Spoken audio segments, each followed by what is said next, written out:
নির্বাচনী জনসভার সম্মানিত সভাপতি, বসতে হবে ছাত্র দলের ভাই বোনরা, বসতে হবে।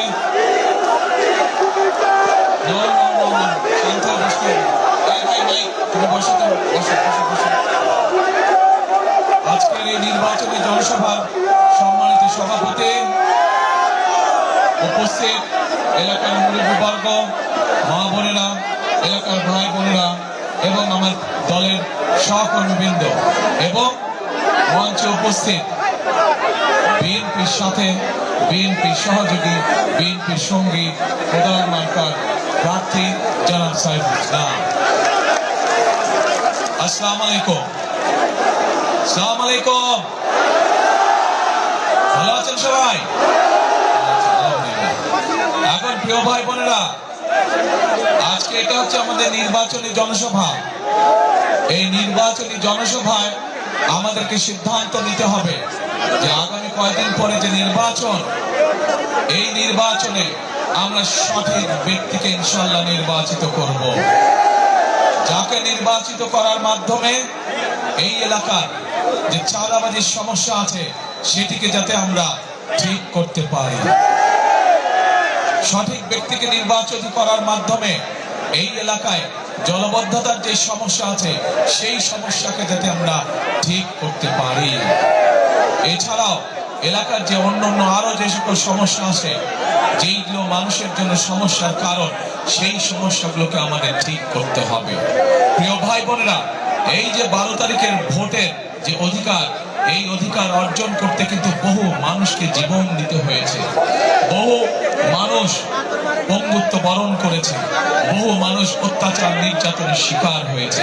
কাজেই যেই অধিকার আগামী 12 তারিখে আমরা প্রয়োগ করতে যাচ্ছি, এই অধিকার প্রয়োগ করার মাধ্যমে আমাদেরকে গণতন্ত্রের ভিতকে শক্তিশালী করতে হবে। কারণ দেশে যদি গণতন্ত্র থাকে তার মানে জনগণের প্রতিনিধি থাকবে, যারা জনগণের কাছে জবাবদিহি করতে বাধ্য থাকবে, জনগণের সমস্যা, জনগণের বিপদে আপদে, এলাকার উন্নয়নে যারা জনগণের পাশে থাকবে।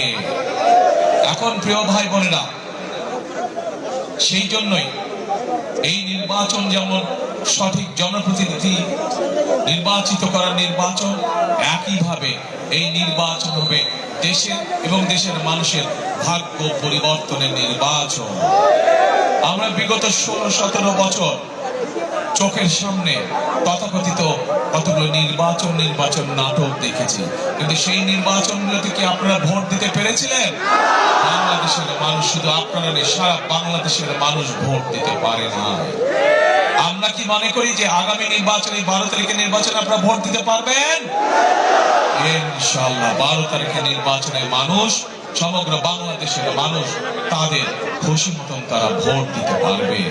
এখন প্রিয় ভাই বোনেরা, এই যে যেই কথাটি বললাম, এই নির্বাচন যে শুধু সঠিক ব্যক্তিকে নির্বাচিত করা শুধু তাই নয়, একই সাথে এই নির্বাচন হবে বাংলাদেশের মানুষের ভাগ্য পরিবর্তনের নির্বাচন। এই নির্বাচন হবে বাংলাদেশকে পরিবর্তনের নির্বাচন। বিগত 16 বছর আমরা কি দেখেছি? আমরা দেখেছি মেগা প্রজেক্টের নামে মেগা দুর্নীতি হয়েছে। কিছু মানুষের ভাগ্যের পরিবর্তন হয়েছে, কিন্তু দেশের মানুষের ভাগ্যের পরিবর্তন হয়নি। ক্ষেত্র বিশেষে মানুষের দুঃখ কষ্ট আরো বেড়ে গিয়েছে।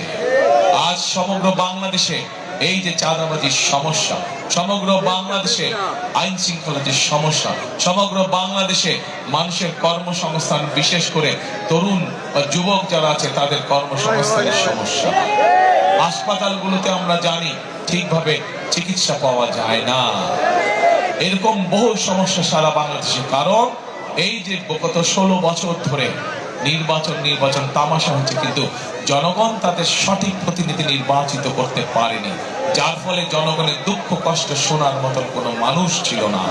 আজ সেই সুযোগ এসেছে, যারা জনগণের দুঃখ শুনবে, জনগণের কষ্ট শুনবে, এলাকার সমস্যা জানবে এবং এইগুলোর সমাধানের জন্য তারা চেষ্টা করবে।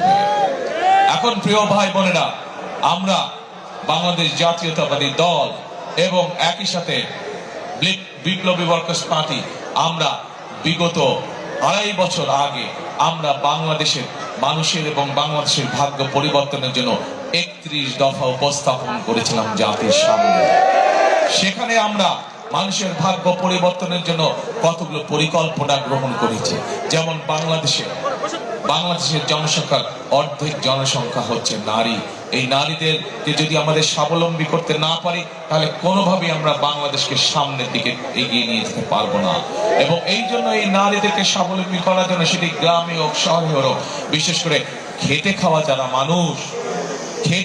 যারা মানুষ সেই সকল পরিবারগুলোকে, সেই সকল নারীদেরকে সহযোগিতা করার জন্য আমরা প্রত্যেকের হাতে হাতে একটি ফ্যামিলি কার্ড পৌঁছে দিতে চাই।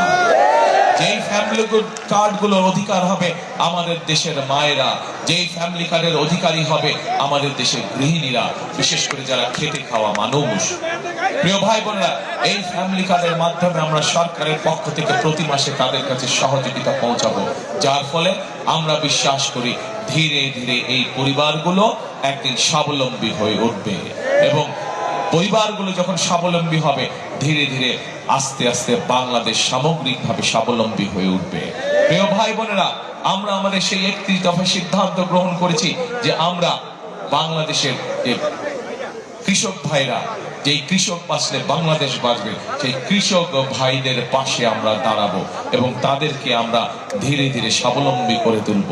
এবং সে কারণেই আমরা সিদ্ধান্ত গ্রহণ করেছি যে আমরা কৃষক ভাইদেরকে ঠিক যেভাবে মাদেরকে, গৃহিণীদেরকে আমরা ফ্যামিলি কার্ড দিব, ঠিক একইভাবে কৃষক ভাইদেরকে আমরা কৃষি কার্ড পৌঁছে দেব। এবং শুধু তাই নয়, এই কৃষি কার্ড পৌঁছে দেওয়ার মাধ্যমে আমরা তাদেরকে সরাসরি আমরা তাদের প্রয়োজনীয় সার, বীজ, কীটনাশক, ঔষধ পৌঁছে দেব। শুধু তাই নয়, আমরা সমগ্র বাংলাদেশে আমরা সিদ্ধান্ত গ্রহণ করেছি এই মুহূর্তে যত কৃষক আছে যাদের 10,000 টাকা পর্যন্ত কৃষি ঋণ আছে, তাদেরকে সেই ঋণ সুদ সহ ইনশাআল্লাহ আমরা মওকুফ করব। এখানে আপনারা বহু মানুষ আছেন যাদের পরিবারের সদস্য বা আত্মীয় স্বজন, বন্ধু বান্ধব গ্রামে থাকেন, কৃষি কাজ করেন না? বহু মানুষ এখানে আছে, সেই মানুষগুলো তাহলে উপকার হবে। প্রিয় ভাই বোনেরা, আমরা আমাদের দেশের যুবকদের, তরুণদের কর্মসংস্থানের সুবিধার জন্য সারা বাংলাদেশে বহু লক্ষ কোটি তরুণ আছে, যুবক আছে যারা শিক্ষিত, কিন্তু তাদের কর্মসংস্থানের সমস্যা রয়ে গিয়েছে। এই মানুষগুলো যাতে বেকার না থাকে, তারা যাতে কর্মসংস্থানের তাদের যাতে ব্যবস্থা হয়, তার জন্য আমরা কতগুলো উদ্যোগ গ্রহণ করেছি।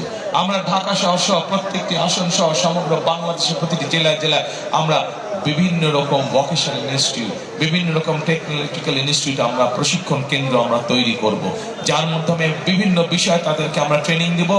একই সাথে তাদেরকে আমরা ভাষা শিক্ষা দিব, যাতে করে তারা যদি প্রয়োজন হয় দেশে তাদের নিজস্ব ব্যবসা বাণিজ্য করতে পারবে, দেশে চাকরি বাকরি করতে পারবে, দক্ষ শ্রমিক হিসেবে, দক্ষ একজন কারিগর হিসেবে তারা গড়ে উঠবে, অথবা যদি প্রয়োজন হয় তারা বিদেশেও যেতে পারবে। এবং আমরা দেখেছি আমাদের যে কোটি মানুষ প্রবাসী ভাইরা আছেন, তারা যখন বিদেশে গিয়েছে চাকরি কর্মসংস্থানের জন্য, অনেককেই কষ্ট করে জমি বিক্রি করে যেতে হয়েছে। আমরা সেজন্য সিদ্ধান্ত গ্রহণ করেছি, এখন থেকে বিএনপি সরকার গঠন করার পরে যাদেরকে আমরা প্রশিক্ষণ দিব, তাদের মধ্যে থেকে যারা বিদেশে কর্মসংস্থানের জন্য যাবে, তাদেরকে আমরা একটি ছোট ঋণের ব্যবস্থা করে দেব, যাতে করে তাদের আর পারিবারিক জমি জমা বিক্রি করতে না হয়। প্রিয় ভাই বোনেরা, আমরা বাংলাদেশে একটি শ্রেণীর মানুষ আছে, যে মানুষগুলো আমাদের জীবন থেকে মৃত্যু পর্যন্ত যারা আমাদের সাথে সম্পর্কিত, তাদের সাথে আমাদের আত্মার এবং আধ্যাত্মিক সম্পর্ক আছে। এই মানুষগুলো আমাদের সমাজেরই অংশ। এই মানুষগুলো আমাদেরকে বিভিন্ন সময়, জীবনের বিভিন্ন বিপদের সময় তারা আমাদেরকে বিভিন্ন ভালো পরামর্শ দিয়ে থাকে। এই মানুষগুলো কারা? তারা হচ্ছেন আমাদের মসজিদ, মক্তব এর ইমাম সাহেব, খতিব সাহেব, মুয়াজ্জিম সাহেব সহ অন্য ধর্মের মানুষ, অন্য ধর্মের যারা গুরু আছেন, ধর্মগুরু, তারা। এই মানুষগুলো অনেকেই মানবতর জীবন যাপন করেন। আমরা সিদ্ধান্ত করেছি ইনশাআল্লাহ বিএনপি ধানের শীষ সরকার গঠন করলে এই মানুষগুলোর জন্য আমরা সরকারের পক্ষ থেকে একটি সম্মানের ব্যবস্থা করব, যাতে তারা একটি সম্মানজনক জীবন যাপন করতে পারে। এখন প্রিয় ভাই বোনেরা, এই যে সংক্ষেপে আপনাদের সামনে আমি আমাদের দলের পরিকল্পনা তো করে ধরলাম, কারণ এখন যদি আপনাদের সামনে দাঁড়িয়ে আমি আমাদের রাজনৈতিক প্রতিপক্ষ সম্পর্কে যদি বকাবাদ্দি করি, গীবত গাই, ওলটপালট কথা বলি, তাতে আপনাদের কোনো লাভ হবে? আপনাদের কোনো লাভ হবে? জনগণের কি লাভ হবে? জনগণের লাভ হবে যখন জনগণের জীবনযাত্রার মান উন্নয়নের জন্য, যখন জনগণের ভাগ্য পরিবর্তনের জন্য কোন রাজনৈতিক দল পরিকল্পনা গ্রহণ করে, কর্মসূচি গ্রহণ করে, এবং সেই পরিকল্পনা এবং কর্মসূচি যখন বাস্তবায়ন করে, তখনই জনগণের লাভ হবে। তাই তো নাকি? প্রিয় ভাই বোনেরা, আপনাদের সামনে অনেক রাজনৈতিক দলের নেতারা এসছে, অনেকে অনেক কথা বলেছে, কিন্তু চিন্তা করে দেখেন, এই মুহূর্তে একমাত্র বিএনপি ছাড়া, বাংলাদেশ জাতীয়তাবাদী দল ছাড়া আর কোন রাজনৈতিক দলের জনগণের ভাগ্য পরিবর্তনের কোন কর্মসূচি নেই। একমাত্র কর্মসূচি, একমাত্র পরিকল্পনা আছে বিএনপির, একমাত্র পরিকল্পনা আছে, এবং যে পরিকল্পনার সাথে বাংলাদেশ ওয়ার্কার্স পার্টিও একসাথে সমান তালে কাজ করে যাচ্ছে। প্রিয় ভাই বোনেরা, এই মুহূর্তে বাংলাদেশে যতগুলো রাজনৈতিক দল আছে, একমাত্র বিএনপি বা বাংলাদেশ জাতীয়তাবাদী দল হচ্ছে সেই রাজনৈতিক দল যারা দেশকে পরিচালনা করার অভিজ্ঞতা রাখে, যাদের অভিজ্ঞতা আছে কিভাবে দেশকে চালাতে হয়, কিভাবে দেশকে সামনের দিকে এগিয়ে নিয়ে যেতে হয়। আর কোন রাজনৈতিক দলের এই অভিজ্ঞতা নাই। সেই জন্যই প্রিয় ভাই বোনেরা, আগামী নির্বাচন একটি অত্যন্ত গুরুত্বপূর্ণ নির্বাচন। যেমন গণতন্ত্রের ভিত্তিকে মজবুত করার নির্বাচন, একইভাবে দেশ এবং জনগণের ভাগ্য গড়ে তোলার নির্বাচন। কাজেই আমাদেরকে এইখানে এই নির্বাচনে সঠিকভাবে সিদ্ধান্ত গ্রহণ করতে হবে, যেন আর কেউ বাংলাদেশের জনগণের রাজনৈতিক অধিকার ছিনিয়ে নিতে না পারে, আর কেউ বাংলাদেশের মানুষের ভাগ্য পরিবর্তনের রাজনীতিকে যাতে আর কেউ ছিনিয়ে নিতে না পারে, সেটি ষড়যন্ত্রের মাধ্যমে। প্রিয় ভাই বোনেরা, আমরা দেখেছি অতীতে কিভাবে বাংলাদেশের মানুষের রাজনৈতিক অধিকার ছিনিয়ে নেওয়া হয়েছিল। ঠিক একইভাবে এখনো একটি রাজনৈতিক দল বিভিন্ন ষড়যন্ত্রে মেতে উঠেছে। আমরা দুদিন আগে দেখেছি পত্রিকায়, তাদের রাজনৈতিক দলের সদস্য, সেই রাজনৈতিক দলের সদস্য এই যে ভোটের যে সিল মারে, সে নকল সিল তৈরি করতে গিয়ে আইন শৃঙ্খলা বাহিনীর ধরা পড়েছে। সেজন্যই আপনাদেরকে আমি বলবো, আপনাদেরকে সতর্ক থাকতে হবে, সজাগ থাকতে হবে, যাতে এই এলাকায় কোদাল মার্কার আমাদের যে প্রার্থী, বাংলাদেশ জাতীয়তাবাদী দলের সাথে যারা রাজপথে আন্দোলন সংগ্রামে ছিল, বিগত আন্দোলন সংগ্রামের সময় আমরা এই এলাকায় কোদাল মার্কার প্রার্থীকে আমরা দলের পক্ষ থেকে, বিএনপির পক্ষ থেকে দিয়েছি, যাতে কেউ ষড়যন্ত্র করে সেই নকল সিল দিয়ে অন্য কোনো রেজাল্ট করতে না পারে। সেই ব্যাপারে আপনাদেরকে সতর্ক থাকতে হবে প্রিয় ভাই বোনেরা, কারণ এইখানে কোদাল জেতা মানেই এখানে ধানের শীষ জেতা, এখানে কোদাল জেতা মানেই এলাকার উন্নয়ন হওয়া। কারণ এখানে কোদাল জিতলেই এবং বিএনপি ধানের শীষ সরকার গঠন করতে সক্ষম হলে আপনাদের এলাকার যেই সমস্যাগুলো এই এলাকার প্রার্থী, কোদাল প্রার্থী জনাব সাইফুল ইসলাম সাহেব বলেছেন, সেইগুলো তখন আমরা সমাধান করতে সক্ষম হব। প্রিয় ভাই,